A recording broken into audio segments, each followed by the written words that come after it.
আসসালামু আলাইকুম everyone, this is Fahmida and welcome back to my YouTube channel. সবাই কেমন আছো? আই হোপ সকলে ভালো আছো। আলহামদুলিল্লাহ, আমিও ভালো আছি। আজকে ভোর 5:30টার ভিতরেই ঘুম থেকে উঠে গিয়েছিলাম, কজ আমার আগের দিনে কিছু পড়া জমে গিয়েছিল, তো সেগুলোকে তো কমপ্লিট করা লাগতো। এমনিতেও ট্রাই করছি ঘুম থেকে দ্রুত ওঠার জন্য, though I am not a morning person.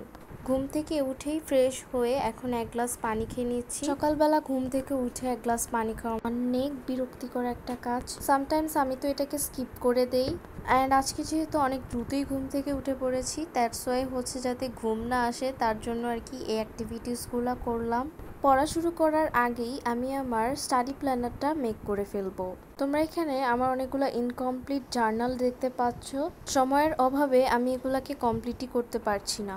আমি একটা আমার ডেইলি রুটিন বানিয়েছি, আমি এটা ডেইলি কমপ্লিট করতে পারি কিনা। কথা বলতে বলতে এক গ্লাস পানি কমপ্লিট করে ফেললাম। আজকে আমি সবার ফার্স্টে কেমিস্ট্রিটা পড়বো, সেকেন্ডে পড়বো ফিজিক্সের পরে বায়োলজি, দেন হচ্ছে হিস্ট্রি। অনেক কিছুই পড়ার প্ল্যান ছিল, বাট মর্নিংয়ের টাইমটাতে আমি কেমিস্ট্রির পর ফিজিক্স স্কিপ করে বায়োলজি নেই। Is my today study planner. আমি না অনেককেই দেখেছি ইউটিউবে আপলোড করা অনেকগুলা রুটিন অথবা এক্সাম প্রিপারেশনের ব্লগ দেখে, রুটিন দেখে তারাও সেভাবে প্রিপারেশন নেয়। আই নো যে এটা তোমাদের অনেকের কাজেও আসে, কিন্তু আমি পার্সোনালি নিজের রুটিন নিজেই মেক করতে পছন্দ করি। বিকজ এক একজনের রুটিন এক এক রকম, সবার পড়ার ওয়েও সেম না। সবাই যে একটা পড়া একভাবে বুঝতে পারবে, পড়তে পারবে সেটাও কিন্তু না। আমি কোনো ডিটেলস স্টাডি ব্লগ শেয়ার করছি না। যদি ডিটেলস স্টাডি ব্লগ শেয়ার করি তাহলে ব্লগটা অনেক বড় হয়ে যাবে। বলতে বলতে আমার কেমিস্ট্রি পড়াও শেষ হয়ে গিয়েছে। এখন আমি নিয়ে নিব বায়োলজি। আমি ফিজিক্সটা স্কিপ করে গিয়েছি cause I wasn't getting any interest for studying physics. As you all know that physics is full of math. আমি ঠিক করি এটাকে রাত্রে পড়ার জন্য। আমি এখন বায়োলজির কোনো নোট করছি না। এখন আমি ফুল চ্যাপ্টারটা খুব ভালোভাবে পড়বো। ফুল চ্যাপ্টারটা নিয়ে আমার একটা খুব ভালো আইডিয়া নেওয়ার ট্রাই করব, এবং যে কনফিউশনগুলো ছিল সেগুলোকেও দূর করে ট্রাই করব। আমি নোট করার জন্য একটা আলাদা টাইম রেখেছি, বিকজ তোমরা তো জানোই নোট করতে অনেকটা পরিমাণে টাইম লাগে। দেখা যায় কি নোট করতে করতেই টাইমটা চলে যায়, তখন আর পড়া হয় না। তাই আজকেই পড়াটা কমপ্লিট করে ফেললাম। দেখো বলতে বলতে আমার বায়োলজি পড়াও শেষ। এখন নিয়ে নিব হিস্ট্রিতে আমার জাস্ট রিডিং পড়াটা ছিল। আমি most of the time hard যে সাবজেক্টগুলো থাকে সেগুলাতেই নোট করে থাকি। তাই দেখা যায় কি হিস্ট্রিতে বেশি একটা নোট করা হয় না। যাই হোক, আমি অ্যারাউন্ড 9 পর্যন্ত পড়াটা কন্টিনিউ করি। এখন হচ্ছে আমি আমার ব্রেকফাস্টটা মেক করব। লাস্ট নাইট আমার বাবা হচ্ছে অনেকগুলো chocolate, biscuit, snacks and juice item মানে, তো আজকে হচ্ছে কেক অ্যান্ড হচ্ছে চকলেট মিল্ক দিয়েই ব্রেকফাস্টটা কমপ্লিট করব।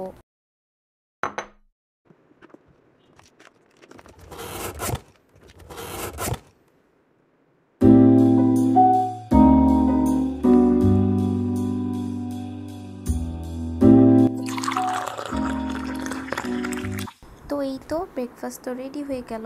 আসলে ভিডিওটাকে আরেকটু লং বানানোর জন্যই হচ্ছে আমি এই এক্সট্রা অ্যাক্টিভিটিসগুলো ভিডিওতে শেয়ার করছি। ব্রেকফাস্ট কমপ্লিট করার পর রেস্ট নেই, তারপর কি করব ভাবছিলাম, তখন মনে পড়লো যে লাস্ট দিন তো আমি কিছু আর্ট সাপ্লাইজ পারচেস করা হয়েছিল, তাই ভাবলাম সেটাই তোমাদের সাথে শেয়ার করি। আমার পারচেস করা হয়েছিল ডমসের ওয়াটার কালার, যেটা ছিল 12 পিসের, সাথে একটা আর্ট ব্রাশের সেটও পারচেস করা হয়েছে এবং একটা lead pen.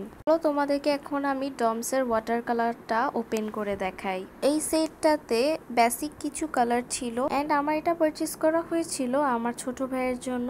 Mainly he is going to start his water colour art journey, that's why I thought যে এটা যেহেতু ফার্স্ট টাইম তাই বেসিক কিছু কালার নেওয়া উচিত। আর্ট ব্রাশের সেটটার ওপেন করে দেখাচ্ছি না, এই সবগুলো জিনিসই হচ্ছে আমার ভাইয়ের জন্য কেনা হয়েছে। এটা হচ্ছে একটা লিড পেন্সিল। এই লিড পেন্সিলটার জন্য আমাদের লিডও পারচেস করা হয়েছিল, বাট সেটার ভিডিওতে দেখানো হয় নাই। আমি তো আমার আর্ট জার্নিটা ফার্স্ট ওয়াটার কালার দিয়ে স্টার্ট করেছিলাম, এখন তো অ্যাক্রিলিক কালার দিয়েও পেন্ট করতে পারি। তো তারপর হচ্ছে আমি আমার স্টাডি টেবিলটাকে একটু অর্গানাইজ করি। তোমরা এখানে যে কালার অর্গানাইজারের বক্সটা দেখতে পাচ্ছ, এটা কিন্তু আমি হচ্ছে জাস্ট অর্গানাইজ করার সময় এখানে রেখেছি, ডেস্কে কিন্তু এখন রাখা হবে না। So yeah it's the final look. এরপর ক্লিপস নেওয়া হয়নি, শাওয়ার পেয়ার এন্ড লাঞ্চ করার সময় একটু ক্লিপস আমি বসে পড়ি আমার একটা কাজ নিয়ে। তো কাজটা ছিল মেনলি আমার বুকের ভিতর নেম লেখা।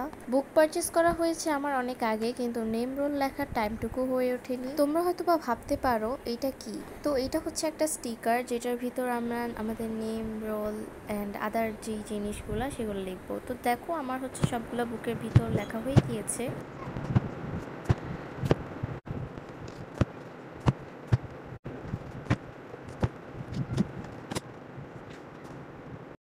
বুকগুলাকে অ্যাসেম্বল করে ডেস্কেও রেখে দিলাম। এতগুলা কাজ করার পর টায়ার্ড হয়ে যাই, তাই ভাবলাম যে একটু ঠান্ডা ঠান্ডা জুস খাই।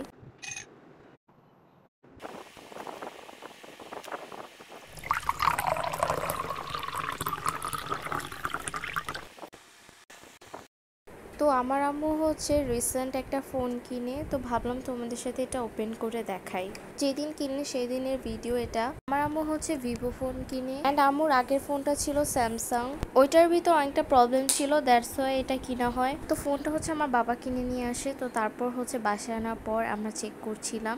তো আমি হচ্ছে ফার্স্টে ওপেন করছি এটা, because I am so excited এটা ওপেন করার জন্য। বাট এটা কি দেখলাম আমি ওপেন করার হোয়াট দ্য হেল, এখানে তো কোনো ফোনই নাই। আমি তো পুরো ভয় পেয়ে, কিন্তু পরে দেখলাম যে ফোনটা আমার আম্মুর হাতে। তার মানে তো তোমরা বুঝতেই পারছো আমার আগে আমার আম্মু ফোন ওপেন করে ফেলেছে। গাইস কি আর আনবক্স করা দেখাবো তোমাদেরকে, ফোনটাই যদি না থাকে। তারপর ভাবলাম যে ফোনটারই কিছু সিঙ্গেল ভিডিও করি, কিন্তু আলসেমির কারণে সেটাও করা হয়নি। তো দেখো আমার সন্ধ্যার নাস্তাও চলে এসেছে। আজকে ছিল স্যান্ডউইচ। দেখো স্যান্ডউইচটা খাবো তার আগেও কি হয়ে গেল আমার সাথে। Now let's go and enjoy my evening snack. আমার তোমাদের সাথে এই স্যান্ডউইচটার রেসিপি শেয়ার করা হয়েছিল, কে কে দেখেছো। যাই হোক, রাতে হচ্ছে আমি ফিজিক্স পড়ি।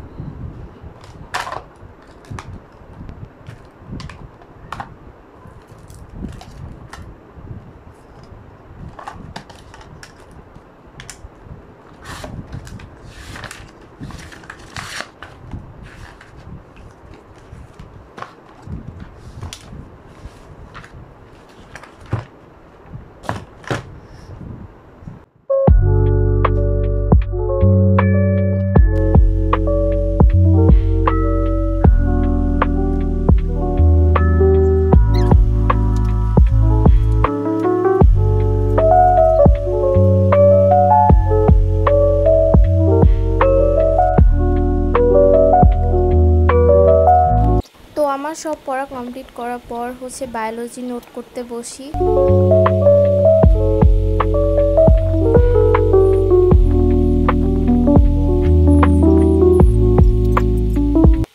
সন্ধ্যায় আমার আম্মু একটু বাহিরে গিয়েছিল, তখন হচ্ছে আমাদের খাওয়ার জন্য স্ন্যাক্স আইটেম নিয়ে আসে। তার মধ্যে থেকে আমার জন্য ডিসকোন নিয়ে আসে। ডিসকোনের রিভিউ ব্লগটা আমার ইউটিউব চ্যানেলে শর্টসে পেয়ে যাবে। আম্মু মেইনলি গিয়েছিল আমার নিউ স্কুল ইউনিফর্মটা নিয়ে আসার জন্য। তো আজকের মতো এখানে শেষ করছি, আল্লাহ হাফেজ।